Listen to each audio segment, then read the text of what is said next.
chocolate, muito gostoso. E eu vou fazer essa receita porque quando eu vim na casa da Helena, eu comia muito isso. E é muito gostosa, garanto pra vocês. Verdade.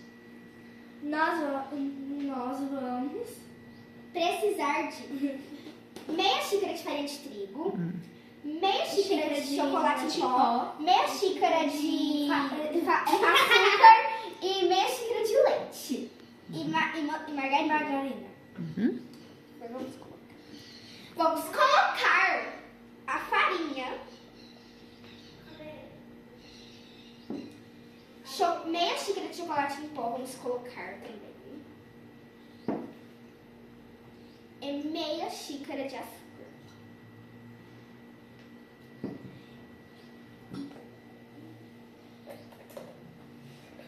E mais meia xícara de leite. E a manteiga está aqui dentro.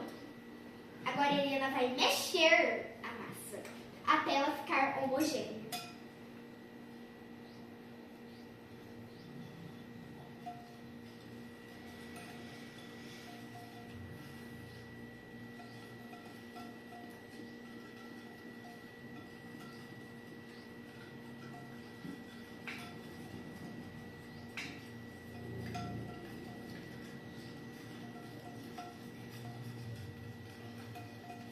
Vamos mexer até ficar no ponto certo.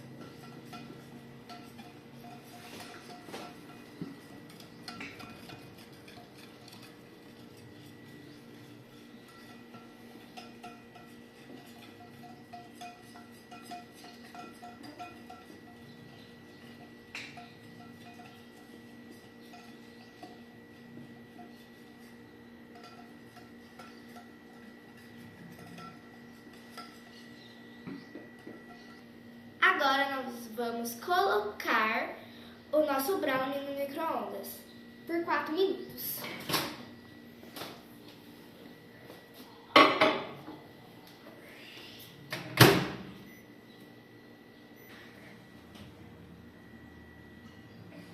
E agora ficou